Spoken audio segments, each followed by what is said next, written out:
26 जानेवारी म्हणजेच प्रजासत्ताक दिनानिमित्त अतिशय छोटे भाषण आपण पाहणार आहोत. आदरणीय मुख्याध्यापक, शिक्षक वृंद आणि माझ्या प्रिय मित्रांनो, आपण सर्वांना माझा नमस्कार.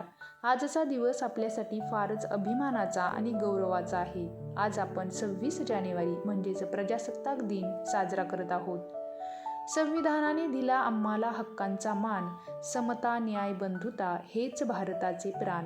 1950 साली आपल्या देशाला स्वतःचे संविधान मिळाले आणि भारत एक प्रजासत्ताक राष्ट्र बनला. डॉक्टर बाबासाहेब आंबेडकर यांनी संविधानाची रचना करून देशाला योग्य दिशा दिली.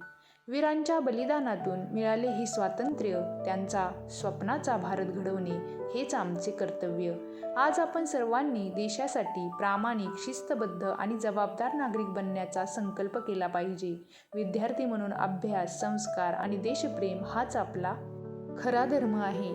लहान असलो तरी स्वप्ने मोठी बाळगूया, भारताच्या उज्ज्वल भविष्यासाठी पुढे जाऊया. चला तर मग आपण सर्वजण मिळून भारत माता की जय, वंदे मातरम असे म्हणत माझे भाषण संपवतो. व्हिडिओ आवडला असेल तर लाईक, शेअर, सबस्क्राईब नक्की करा आणि कमेंट करायला विसरू नका. धन्यवाद.